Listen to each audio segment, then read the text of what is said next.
الله الحمد لله نحمده ونستعينه ونستغفره ونؤمن به ونتوكل عليه ونعوذ بالله من شرور أنفسنا ومن سيئات أعمالنا من يهده الله فلا مضل له ومن يضلله فلا هادي له ونشهد أن لا إله إلا الله وحده لا شريك له ونشهد أن سيدنا ونبينا ومولانا محمدا عبده ورسوله المبعوث إلى الأسود والأحمر المنعوت بشرح الصدر ورفع الذكر وصلى الله تعالى وعلى آله وأصحابه الذين هم خلاصة الأربعة وخير الخلائق بعد الأنبياء أما بعد فأعوذ بالله السميع العليم من الشيطان الرجيم بسم الله الرحمن الرحيم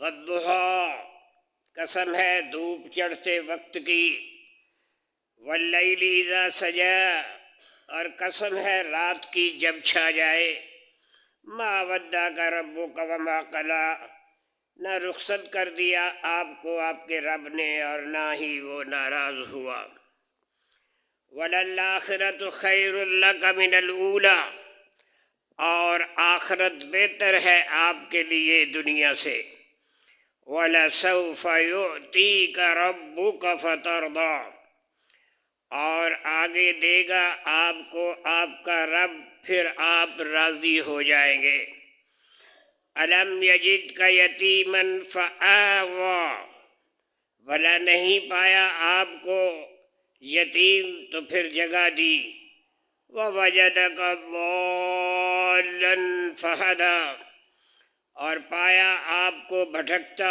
تو پھر راہ بتائی ووجدک عائلا فأغنیٰ پھر پایا آپ کو مفلس تو پھر بے پرواہ کر دیا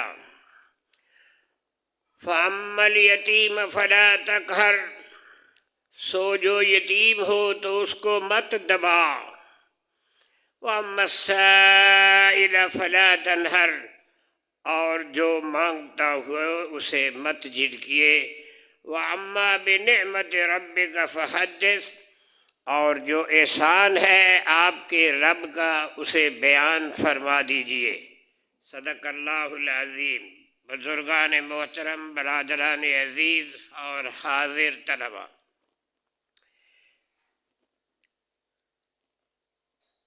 یہاں تک پہنچے تھے کہ صحابہ سرکار دو عالم علیہ الصلاۃ والسلام اور صحابہ کرام پر جبر و ستم اور ظلم کا دورہ تھا اور کوئی بھی اللہ کا نام لینے والا مشرکین مکہ کے ابتلا سے نہیں بچ سکتا تھا پچھلے جمعے قحطانی نسل عمار بن یاسر ان کے والد یاسر ان کی والدہ سمیہ کا جن کا مکہ مکرمہ میں کوئی رشتہ دار نہیں تھا قریش کے سرداروں نے تینوں کو پکڑ کر صحرا میں لاتے اور بدترین ان پر تشدد کرتے تو حضور پر نور صلی اللہ علیہ وسلم کہتے ان کو دیکھ کے کہ یاسر کے گھر والوں صبر کرتے رہو تمہارا ٹھکانہ جنت ہوگا حضرت یاسر جو کمزور و معمر تھے وہ تو مسلسل تشدد کی تاب نہ لا کر ایک دن فوت ہو گئے اور پھر ان کی اہلیہ سمیہ کو رضی اللہ تعالی عنہا ابو جہل ملعون نے بدترین اذیت دیتے ہوئے برچھی مار کے شہید کر ڈالا یہ اسلام کی پہلی شہید خاتون کہلائیں اسی طرح حضرت صہیب رومی رضی اللہ تعالیٰ عنہ جو عبداللہ ابن جران کے آزاد کردہ غلام اور نسلی لحاظ سے اجمی تھے، ان کو زد و کوب کا نشانہ بنتے رہے اور ان کو اتنا مارا جاتا کہ وہ بے ہوش ہو جاتے۔ تو قریش کے مظالم اتنے بڑے کہ شریف، مالدار اور معزز مسلمان بھی ان کی زیادتیوں سے نہ بچ سکے۔ حضرت عثمان بن عفان کو بھی ان کے چچا نے، حکم بن ابی العاص نے کس کے باندھ دیا کہ جب تک اسلام نہ چھوڑو گے تمہیں آزاد نہیں کروں گا۔ حضرت مصعب بن عمیر رضی اللہ تعالی عنہ مکے کے بڑے مالدار، ہونہار اور بڑے ناز و نعمت میں پلے ہوئے تھے، نوجوان۔ انہیں بھی گھر والوں نے ایک کوٹھری میں بند کر دیا اور وہ بھی گھر والوں ہی کی ایک لمبی قید میں رہے۔ اور تو اور حضرت صدیق اکبر رضی اللہ تعالی عنہ کو بھی ظلم کی حد ہو گئی۔ سیدنا صدیق اکبر رضی اللہ تعالی عنہ مکہ کے انتہائی معزز لوگوں میں سے تھے، ان کا بڑی عزت و احترام لیا جاتا تھا۔ اور اسی طرح حضرت طلحہ بن عبید اللہ رضی اللہ تعالی عنہ بھی بہت بڑے شرفاء اور معززین مکہ میں گنے جاتے تھے۔ جب دونوں اسلام لائے تو قریش کے سردار نوفل بن خویلد نے دونوں کو پکڑ کر ایک ہی رسی سے باندھ دیا اور بڑی اظہار رسانی کے بعد چھوڑا۔ جب سے یہ دونوں قرینین یعنی دو پکے ساتھی کہلانے لگے تو حضرت صدیق اکبر رضی اللہ تعالی عنہ حضور اکرم صلی اللہ علیہ وسلم کو تو اپنی جان سے بھی زیادہ عزیز سمجھتے تھے۔ ایک دن سیدنا ابو بکر صدیق رضی اللہ تعالی عنہ نے سر عام اسلام کی دعوت دینا شروع کی تو مشرکین آپے سے باہر ہو گئے۔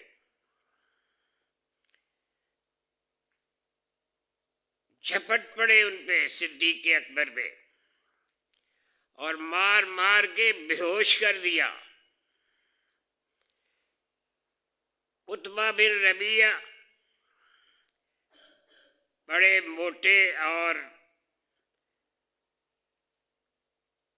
پکے جوتے کے تلے والے شخص سے، اس کے جوتے کے تلے بڑے موٹے موٹے تھے، تو اس شخص نے، عتبہ بن ربیعہ نے اپنے موٹے تلے والے پرانے جوتوں سے ان کے چہرے پہ ٹھوکریں مار مار کے چہرہ اتنا ابو بکر صدیق کا زخمی ہو گیا کہ ان کی پہچان ہی نہیں ہوتی تھی کہ یہ ابو بکر ہیں، اتنا مارا۔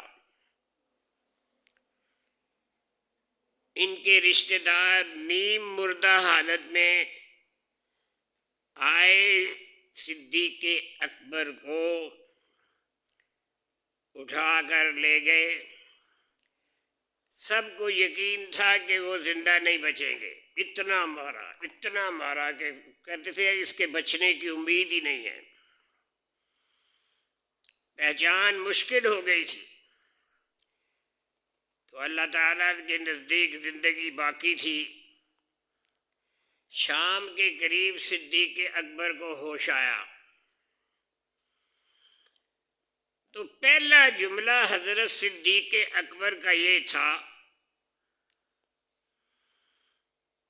کہ حضور صلی اللہ علیہ وسلم خیریت سے ہیں، حضور صلی اللہ علیہ وسلم کو تو کچھ نہیں ہوا، حضور صلی اللہ علیہ وسلم کو تو کوئی چوٹ نہیں آئی، وہ زخمی تو نہیں ہوئے، حضور کی طبیعت ٹھیک ہے صلی اللہ علیہ وسلم۔ تو جب سب نے بتایا کہ حضور پر نور صلی اللہ علیہ وسلم خیریت سے ہے تو کہنے لگے جب تک میں حضور صلی اللہ علیہ وسلم کو اپنی آنکھوں سے نہیں دیکھ لوں گا اس وقت تک میں کچھ کھاؤں پیوں گا نہیں، مجھے نہیں تسلی ہوگی۔ اپنی آنکھوں سے دیکھوں گا کہ ان کی طبیعت ٹھیک ہے تو پھر کچھ کھاؤں پیوں گا، اب نہ کھانا پینا ہے نہ ہی میں نے ان کے پاس جانے سے دیر کرنی ہے۔ آخر کار رات جب ہو گئی تو رات کے اندھیرے میں صدیق اکبر رضی اللہ تعالی عنہ کی والدہ ام الخیر، ان کا نام کیا تھا؟ ام الخیر، نیکیوں کی ماں، ان کا نام ام الخیر تھا، اور ان کی ایک رشتہ دار تھی اس کا نام ام جمیل تھا۔ یہ دونوں جو ہیں رات کے اندھیرے پھیلنے کے بعد صدیق اکبر کو سہارا دے کر نبی اکرم صلی اللہ علیہ وسلم کی خدمت میں لے آئی۔ آپ صلی اللہ علیہ وسلم نے جب اپنے عزیز ترین دوست کی یہ حالت دیکھی تو حضور سرور کائنات صلی اللہ علیہ وسلم سے کی آنکھوں سے آنسو جاری ہو گئے، اتنا مارا ہوا تھا انہوں نے۔ تو جب حضور کی صلی اللہ علیہ وسلم آنکھوں سے آنسو جاری ہوئے، وہ اپنے آنکھوں کے آنسوؤں کو حضور روک نہ سکے، صدیق اکبر کے چہرے کو دیکھتے اور آنسو بہتے چلے جاتے تھے۔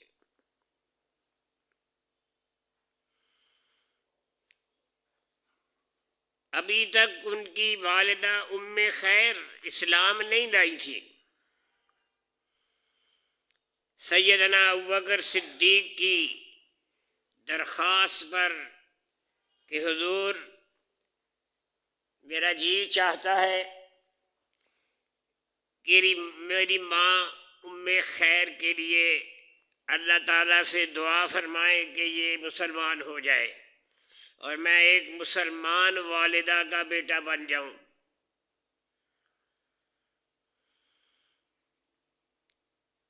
تو اللہ رب العزت نے نبی اکرم صلی اللہ علیہ وسلم کی دعا کو قبول فرمایا۔ تو دعا کا اثر یہ ہوا کہ ام الخیر رضی اللہ تعالی عنہا اس وقت ایمان لے آئیں، اور یہ اس دن کی دعوت، تبلیغ اور ظلم و ستم پر صبر کرنے کا نقد صلہ تھا کہ آپ نے اتنی پریشانی میں زخمی ہو کے پکے رہے ہیں، اللہ تعالیٰ نے آپ کی دعا کو قبول کر کے آپ کی والدہ کو مشرف اسلام کر دیا۔ تو میں عرض کر رہا تھا کہ ظلم و ستم کی ان تمام کارروائیوں کے باوجود اہل ایمان اپنے دین پہ ثابت رہے، ڈگمگائے نہیں، ہارے نہیں، مایوس نہیں ہوئے اور خطرہ بھانپ کر بھاگے نہیں، ثابت قدم رہے۔ قریش کے سرداروں کا غصہ اور بڑھ گیا کہ ان کو مارتے بھی ہیں، پیٹتے بھی ہیں، زخمی بھی ہوتے ہیں، تو پھر اسی طرح کے اسی طرح ہیں، نہ بھاگتے ہیں، نہ پھسلتے ہیں، نہ ہی انکار کرتے ہیں، نہ ہی درخواست کرتے ہیں۔ ان کا غصہ اور بڑھ گیا۔ تو انہوں نے نبی اکرم صلی اللہ علیہ وسلم کو زبانی تکالیف دیتے ہی تھے، برا بلا کہتے ہی تھے، گلی کوچے کے آوارہ لڑکوں کو کہتے کہ ان کا پیچھا پیچھا کرو، یہ چلتے جائے اور پیچھے جائے، دیوانہ جا رہا ہے، مجنون جا رہا ہے، جادوگر جا رہا ہے، کاہن جا رہا ہے، سیٹیاں بجاتے، تالیاں بجاتے، اور یہ اس طرح باتیں کرتے کرتے ایسے نعرے لگاتے نہ کہ پیچھا مارتے۔ اور پھر اس کے بعد زبانی کلامی توہین کرنے کے بعد آگے بڑھے تو پھر جسمانی تکلیفیں اور اذیتیں دینے کا بھی سلسلہ شروع ہو گیا. آوازیں تو کستے ہی تھے.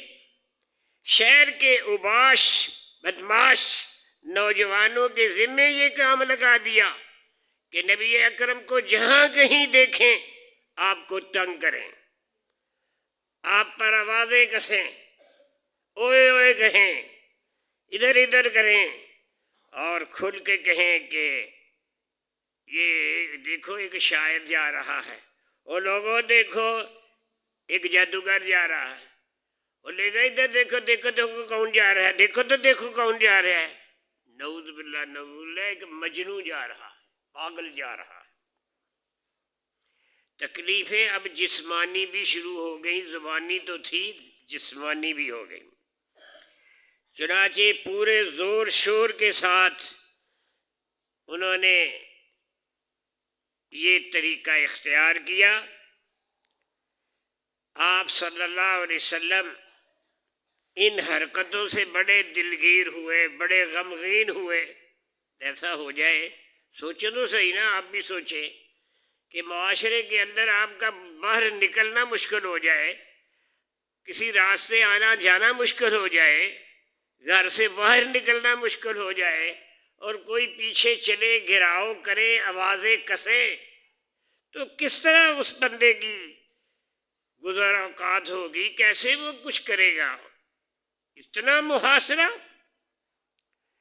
گھر سے نکلے ہی تو دن بھر ایسی اذیتوں کا سامنا کرنا پڑتا تھا. اور تو اور مکہ کے غلاموں میں بھی کھلم کھلا حضور کی توہین کرنا شروع کر دیے اور آپ کو جھٹلانا شروع کر دیا. ایک دن بڑے رنجیدہ ہو کے گھر تشریف لائے، بڑا واضح کسا گیا، بڑا پریشان ہوئے، تو رنجیدہ ہو کے چپ چاپ کر کے گھر آ گئے. خدیجہ الکبریٰ کو پھر کہا مجھے کمبل دے دو، کچھ چادر دے دو، دی کمبل تو لیٹ گئے.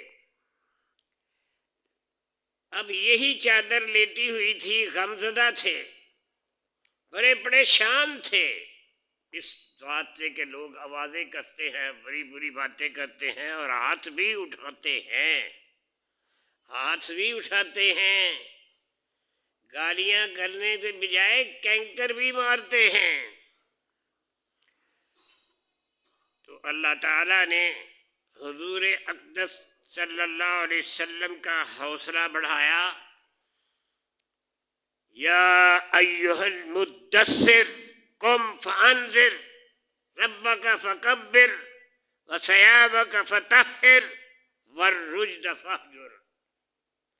یہ پھر یہ 5 آیت کی غار حرا میں تو آیا تھا نا، اقرأ بسم ربک الذی خلق خلق الانسان من علق اقرأ وربک الاکرم الذی علم بالقلم علم الانسان ما لم یعلم. شاباش، یہ 5 تھی. اب جو آوازیں کسے گئے، کینکر مارے گئے، گالیاں نکالی گئی، راستہ تنگ کر دیا، چلنے نہیں دیتے اور فضول قسم کے نعرے لگاتے ہیں، تو آپ رنجیدہ ہوئے. تو پھر چادر میں پھر کہا اللہ تعالیٰ نے، صحیح وہی آ گئی. اور یہ وہی کچھ دیر بعد آئی. اتنے میں ایک ہمسائی سی شیطان قسم کی، اس نے تو تانا دے دیا کہ محمد تیرے رب نے تجھے چھوڑ دیا ہے، اب کیا کرو گے؟ تو ان حالات میں جب آپ غمگین ہو کے، غم میں مبتلا ہو کے چادر لے کے لیٹے تو وہی آ گئی.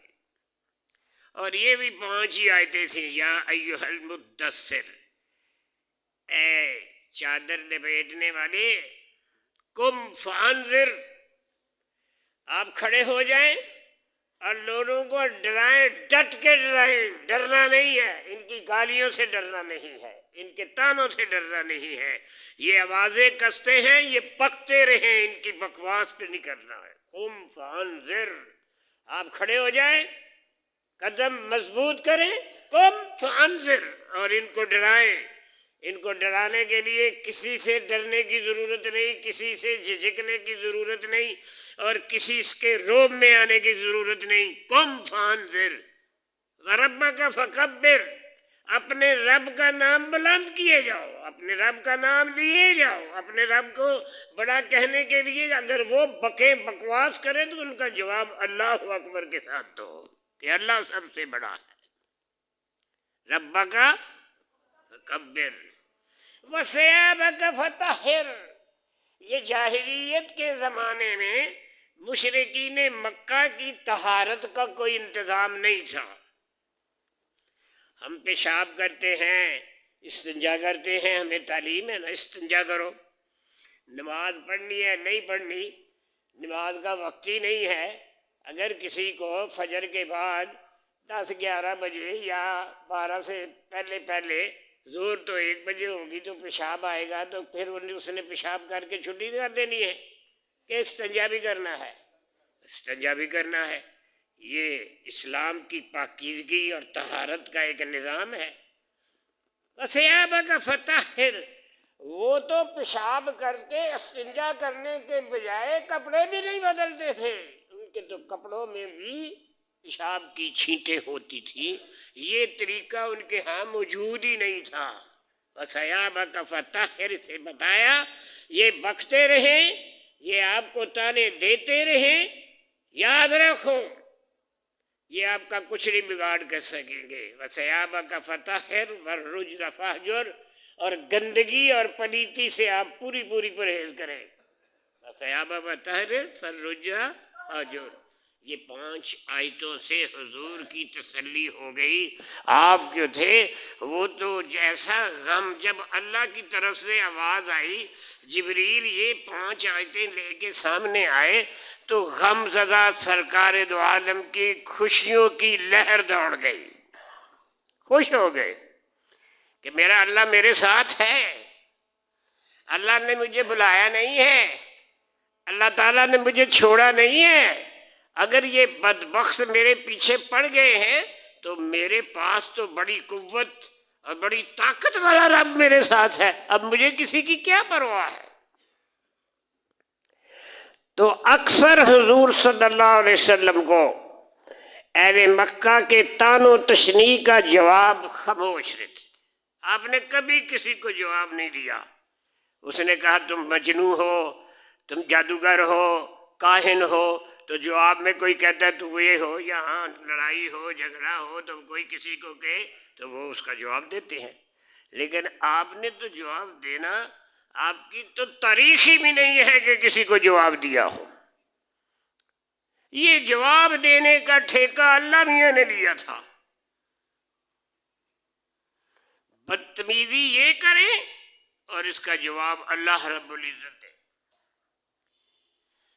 یہ بڑے ایسے واقعات ہوئے ہیں. آپ کے بیٹے فوت ہو گئے، 2 بیٹے فوت ہو گئے. حضرت ماریہ قبطیہ کے بطن سے بھی ایک بیٹا ہوا، اس کا نام ابراہیم رکھا. وہ دونوں طاہر و طیب تو دودھ پینے کے زمانے میں ہی اللہ کو پیارے ہو گئے. تو ابراہیم جو تھے رضی اللہ تعالیٰ عنہ، یہ ماریہ قبطیہ سے جو تھے یہ کوئی 1.5 سال کے فوت ہوئے ہیں. تو اب کوئی نہیں تھا، اور تانا کیا دیتے ہیں ان کو ابراہیم کی رضی اللہ تعالیٰ عنہ کی موت پر خوشیاں مناتے ہیں اور کہتے ہیں لو بے نسلہ ہو گیا، اب تک اس کا کوئی بچہ ہی نہیں رہا، اس کی نسل ہی نہیں چلے گی، اس کی نسل نہیں چلے گی، یہ تو بے نسلہ ہو گیا بس. تو بچے یہ جو چلتے ہیں نا، بچے لڑکوں سے چلتے ہیں، لڑکیوں سے تو نہیں نہ چلتے، پرانے زمانے سے یہ ہے. تو اس کا جواب اللہ رب العزت نے دیا، اِنَّا آتَيْنَاكَ الْكَوْثَرَ فَصَلِّ لِرَبِّكَ ان شانئک کا. انہوں نے کہا یہ کیا بکڑ بکواس کر رہے ہیں، ہم نے تجھے کثرت دے دی ہے، خیر کی کثرت، علم کی کثرت، عمل کی کثرت، انداز کی کثرت، بول چال کی کثرت، حوصلہ افزائی کی کثرت، اور توحید کے علم بردار ہونے کی طاقت تجھے دے دیا، کثرت ہی کثرت ہے. فصل لربک ون، پھر آپ عبادت کریں، نماز پڑھیں، قربانی کریں. ان شانئک، تیرے دشمنوں کی نسل کٹی گئی ہے. اس کے تو ماننے والے اور اس پہ جان فدا کرنے والے، ان کی تو قیامت تک نسل چلتی رہے گی. جب تک قیامت جو ہے، امام بخاری نے دیا ہے کہ لا الہ الا اللہ کا ورد جو ہے کائنات کے اندر جب تک جاری رہے گا قیامت نہیں آئے گی. اور قیامت اس وقت آئے گی کہ لا الہ الا اللہ کہنے والا ایک آدمی بھی دنیا کے اندر موجود نہیں ہوگا. جب تک لا الہ الا اللہ کا ورد جاری رہے گا قیامت نہیں آئے گی.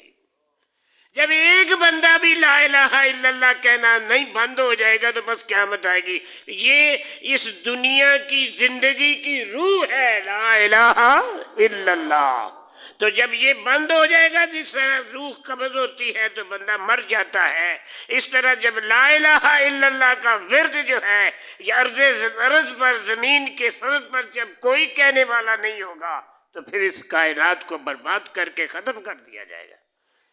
نہ زمین رہے گی، نہ آسمان رہے گا، نہ پہاڑ رہیں گے، نہ سمندر و دریا ہوں گے، نہ آسمان رہے گا، کوئی چیز نہیں رہے گی، سب ختم ہو جائیں گے.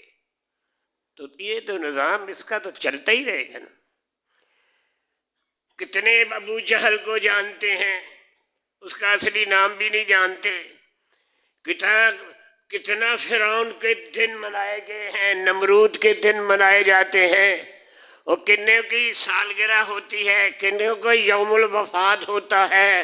یہ برسیاں کس کس کی منائی جاتی ہیں؟ کوئی نہیں، کوئی نہ پوچھنے والا نہیں ہے.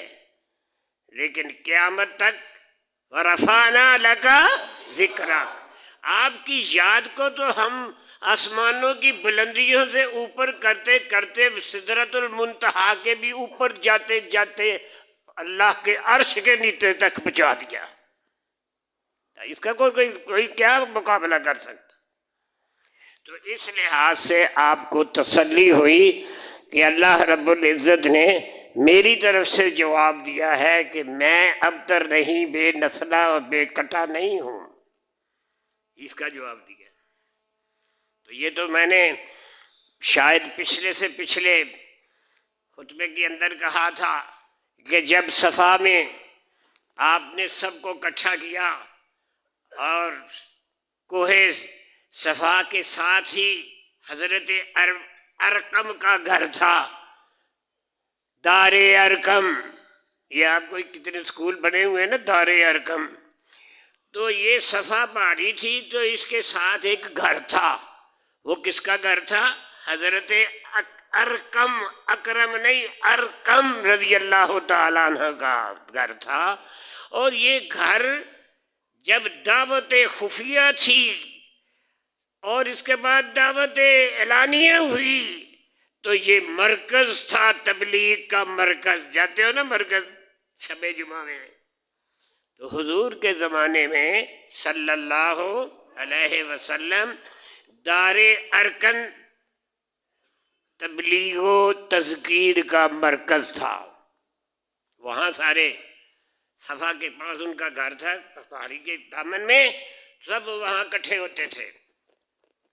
تو جب ان کو بلایا اور کہا کہ میں اگر کہوں کہ دشمن آیا ہے نیچے تو میری بات مان لو گے؟ سارے کہنے لگے مان لیں گے، آپ صادق ہیں اور آپ کیا ہیں، سچے ہیں اور امانت دار ہیں، ہری صفت ہے، صادق الوعد اور امین ہیں.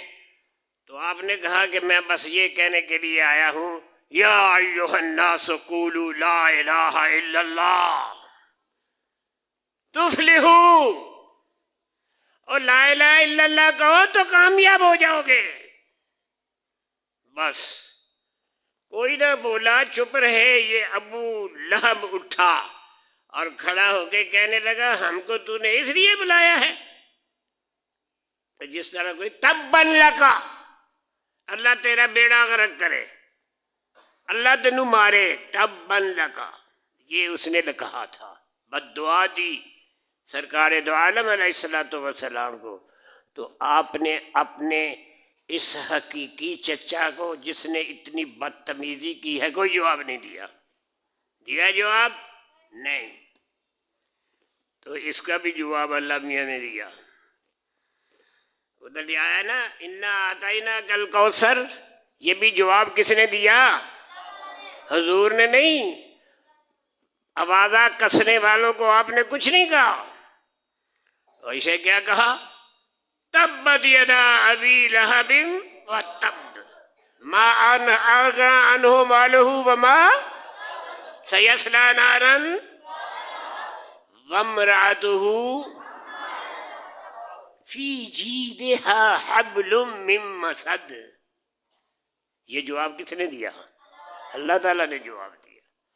تو یہ صورتیں دیکھو نا، تین فکرے ہیں یہ.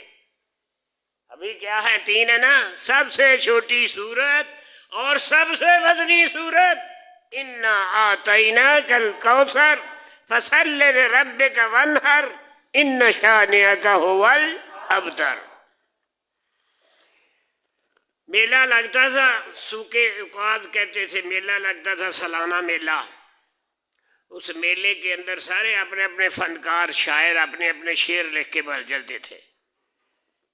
تو شعر لکھنے کے لیے مسلمانوں کی طرف سے بھی آیا کہ ہم بھی میلے میں اپنے سوکے اوقات میں بھی جا کے تبلیغ و تذکیر کو چلایا. یہ اگلے جمعے سے اگلے کوئی باری آ جائے گی اس کی بھی، کہ آپ نے فیصلہ کیا کہ ہمیں بھی میلے میں جانا چاہیے اور ہم وہاں میلے میں جا کے تبلیغ کریں گے، سالانہ جو میلہ ہوتا ہے. لیکن اس میلے سے پہلے خانہ کعبہ پر جس طرح کے آج کل وہ دیکھتے ہیں نا ٹی وی کے اندر، وہ جو آ جاتی ہے نشر و اشاعت کے لیے، وہ اپنے اپنے اشتہار دے دیتے ہیں. تو اس زمانے کے اندر خانہ کعبہ کی دیواروں پہ اپنے اپنے اشتہار اور اپنے اپنے کلام جو ہے، شاعری کا زمانہ تھا، وہ لکھتے اسے لٹکا دیتے تھے.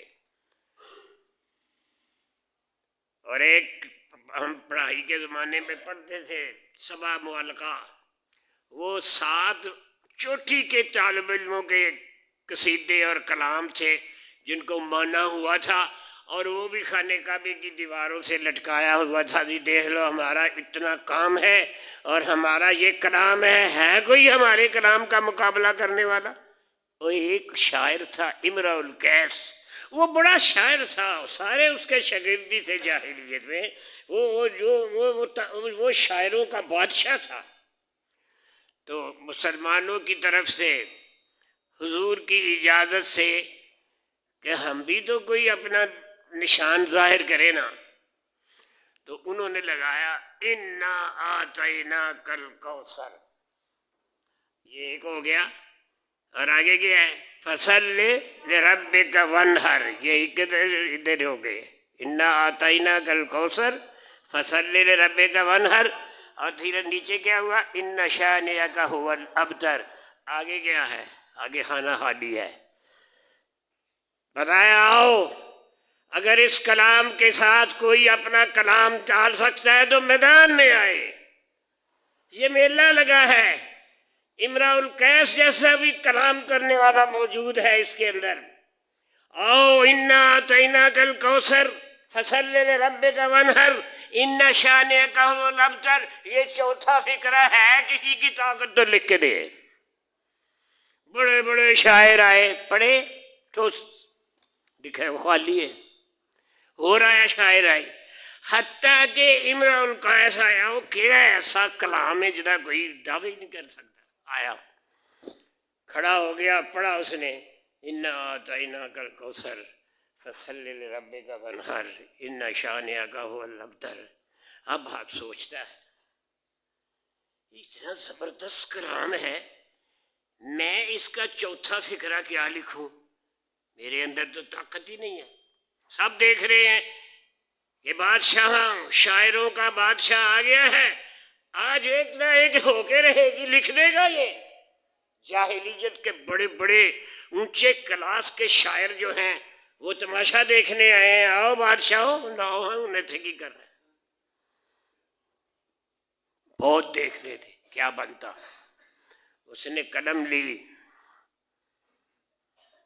لے لی قلم پکڑی، لکھنے لگا تو شاعر کہنے لگے کمال ہے، یہی دے گا جواب، یہی بادشاہ جو ہے شاعروں کا تو جواب یہی دے گا۔ اس نے قلم پڑھی کی تو کیا کہا؟ انا اعطیناک الکوثر فصلی لربک وانحر ان شانئک هو تو لکھتا ہے ما ھذا قول البشر، یہ کسی بندے کی بات ہی نہیں۔ رلے ہے کہ نہیں وزن؟ بادشاہ ایسی نا شاعراں دا۔ پھر سنو، انا اعطیناک الکوثر فصلی لربک وانحر، جھوٹا ہو گیا نا، ان شانئک هو الابتر، اور عقیدہ جھوٹا کی سی، ما ھذا قول البشر، میں اگر جواب دیتا تو کسی بندے کی کلام ہوتی تو جواب دیتا، یہ تو کسی بندے کی کلام ہی نہیں ہے، ما ھذا نہیں ہے یہ کیا قول البشر، کسی بشر کی بات نہیں ہے۔ تو اس وقت جاہلیت کے بادشاہ شاعر نے بھی اس آیت کو تسلیم کیا کہ یہ انسانی بات نہیں ہے، یہ اللہ کا کلام ہے، اور اللہ کا کلام جو ہے اس کو فنا نہیں ہے۔ قرآن شریف جب ساری دنیا مر مر جائے گی، سب کوئی نہیں رہے گے، فرشتے نہیں رہیں گے، انسان نہیں رہیں گے، کچھ نہیں رہے گا، لیکن اللہ کا کلام رہے گا۔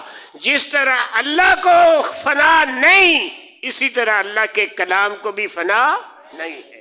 یہ ہمارا ایمان ہے۔ کیا ہے؟ ہمارا ایمان ہے کہ قرآن، بھئی اس کے اسی مسئلے پہ تو بڑی شہادتیں ہوئیں، اسی مسئلے پہ تو بڑی لوگوں کو ماریں پڑی، اور اس وقت بھی سرکاری مولوی موجود تھے، علماء تھے، وہ کہتے تھے نہیں اللہ کا کلام ہے، یہ جس وقت اب قیامت آئے گی تو یہ بھی ختم ہو جائے گا۔ لیکن اس وقت کے امام احمد بن حنبل نے کہا کہ یہ اللہ کا کلام ہے، اس کو فنا نہیں آئے گی، یہ کلام قائم رہے گا قیامت تک، اس لیے کہ اللہ نے فرمایا ہے کہ جب جنتی جنت میں چلے جائیں گے، دوست کی دو خدمے میں چلے جائیں گے، ایک بکرا کی صورت میں موت کو لایا جائے گا اور درمیان میں کھڑا کر دیا جائے گا، اور کہا کہ یہ کیا ہے؟ یہ موت ہے، موت جو بکرے کی شکل میں آئی ہے۔ دیکھ لو جہنمیوں تم بھی اور جنتیوں تم بھی دیکھ لو، آج اس مخلوق پر موت وارد ہے، تو سمجھ جاؤ جنتیوں تم کو بھی موت نہیں آئے گی، ہمیشہ جنت میں رہو گے، اور دوزخیوں تم پہ بھی موت نہیں آئے گی، تم بھی ہمیشہ جہنم میں رہو گے۔ موت ختم ہو گئی، موت کے اوپر موت آ گئی ہے، لیکن اللہ کے کلام پہ موت نہیں آئی ہے۔ یہ قصور تھا امام احمد بن حنبل کا۔ میں تو کہیں اور چلا گیا ہوں، آج اسی بات کو ختم کرتا ہوں، تھوڑا سا وقت رہ گیا۔ امام احمد بن حنبل ہمارے 4 ائمہ اہل سنت میں سے سب سے چھوٹے امام۔ حضرت امام اعظم ابو حنیفہ النعمان بن ثابت رحمت اللہ علیہ تابعی بھی تھے، اور حضرت امام مالک امام مدینہ رحمت اللہ علیہ، حضرت امام شافعی رحمت اللہ علیہ، اور چوتھے حضرت امام احمد بن حنبل۔ سعودیہ کا سارا نظام جو ہے ابن حنبل کی فقہ پہ چلتا ہے۔ انہوں نے کہا کہ اللہ کا کلام اللہ ہی کی طرح قدیم ہے، جس طرح، اب آپ کو سمجھانے کے لیے کہہ رہا ہوں، انہوں نے کہا یہ قدیم ہے جس طرح اللہ قدیم ہے، اس کا کلام بھی قدیم ہے۔ آپ کو قدیم سے پرانا مراد نہیں کرنا، اس کا معنی کیا ہے؟ جب کوئی نہیں تھا تو اللہ تھا، جب کوئی نہیں رہے گا تو اللہ رہے گا، اس کا معنی ہے قدیم کا معنی سادہ کلام۔ هو الاول والظاہر، وہ اول ہے، اس سے پہلے کوئی نہیں تھا، وہی تھا۔ اور کیا تھا؟ هو الآخر، اور وہی رہے گا۔ جب وہ تھا تو کوئی نہیں تھا، جب وہ رہے گا کوئی نہیں رہے گا تو وہ رہے گا۔ یہ ہے هو الاول والآخر والظاہر والباطن۔ کھلا بھی وہی ہے، پوشیدہ بھی وہی ہے، پہلا بھی وہی ہے، آخر بھی وہی ہے۔ اس کو کہتے ہیں قدیم ہے اللہ۔ اب کیا کہیں؟ اب قدیم تو میں نہ تو در چڑیا نا تو اللہ، زور سے کہو اللہ۔ اور اللہ کا کلام بھی قدیم ہے۔ جب کوئی نہیں تھا تو قرآن تھا، جب قیامت کے بعد کوئی نہیں رہے گا، قیام جو ہے قرآن رہے گا، اس پہ موت نہیں آئے گی، اس پہ فنا نہیں آئے گی۔ یہ اللہ کا کلام ہے، جس طرح اللہ قدیم ہے اللہ کا کلام بھی قدیم ہے۔ جس طرح اللہ قدیم اسی طرح اس کا کلام بھی قدیم ہے۔ یہ ہے عقیدہ ہمارا۔ ابن حنبل کو پکڑ لیا گیا، مارا گیا۔ بھائی 1:15 ہو گیا ہے، کتنے 5 منٹ رہ گئے ہیں، چلو آج اسی کو ہی پورا کر دیتے، بات اگلی چلے گی۔ ابن حنبل کو اس جرم میں پکڑا گیا، کوڑے مارے گئے، کھائے کوڑے، بیڑیاں بھی بنا دی، ہتھ کڑیاں بھی لگ گئیں۔ تو چل رہے تھے تو ایک اس وقت کا بڑا بدماش وہ آیا، اس نے کہا ابن حنبل میں بدماش، لچا لفنگا، چور، ڈاکو، یہ حکومت مجھے پکڑنا چاہتی ہے، مجھے پکڑ نہیں سکی، میں ان پہ پکا غالب ہوں۔ تو ایک باطل بات پہ میں اتنا ڈٹا ہوا ہوں، تو ابن حنبل تو حق پہ ہے، گھبرانا نہیں، پکا رہے۔ اگر میں باطل پہ پکا ہوں تو میں کہتا ہوں تو حق پہ پکا رہا ہے، لرزنا نہیں ہے۔ تہجد کی نماز میں ابن حنبل اس بدماش کے لیے دعا کرتے ہیں، اللہ اس کو بخش دے، اللہ اس کو معاف کر دے، اس کو ہدایت دے دے۔ تو بیٹا پاس ہی ہے، وہ کہتا ہے ابا جی یہ کی کر دیو پہ بدماش ہستے پہ دعا کر دیو، آرتی تھی۔ تو ابن حنبل کہنے لگے اور جب کہ مجھے ہتھکڑیاں تھیں، جب کہ پاؤں پہ بیڑیاں تھیں، کوڑے مارے جا رہے تھے، اس وقت اس نے آ کے مجھے دلیری دی ہے، تو میں اس دلیری کے لیے کہتا ہوں اس نے میری حوصلہ افزائی کی ہے، اللہ اس کو معاف کر دے۔ ایک تو یہ ہے منظر۔ دوسرا منظر، مار رہے سے نا کہ قرآن مخلوق ہے، اب یہ کہنا کہ قرآن مخلوق نہیں مارے، جڑا کہ کہنا قرآن مخلوق ہے زندہ باد، قرآن مخلوق نہیں ہے پکڑ لو اس کو، وہ تو پکڑے قرآن مخلوق ہے۔ ان کے ایک تھے عبدالعزیز، وہ بھی جمعہ پڑھنے آئے، ان کے نام چھوٹا بچہ تھا، ابھی ایک گل کا حصہ سنا ہی رہا، کوئی رہ نہ جائے۔ اس نے اپنے بیٹے کو سکھا کے لایا، 5-6 سال کا بچہ تھا، تو جمعے کے بعد میں نے کہنا ہے قرآن قدیم ہے، اللہ کا کلام ہے، اسے فنا نہیں ہے، قرآن قدیم ہے، اللہ کا کلام ہے، اسے فنا۔ یہ تین نکاتی نعرہ ہے، 3 نکاتی۔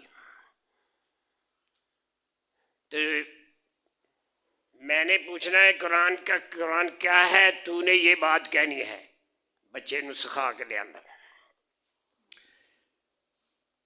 وہ جمع خطبہ تھا، وہ آئے کھڑے ہو گئے، بیٹا سامنے تھا. تو انہوں نے کہا ہاں بھائی بیٹا قرآن کیا ہے؟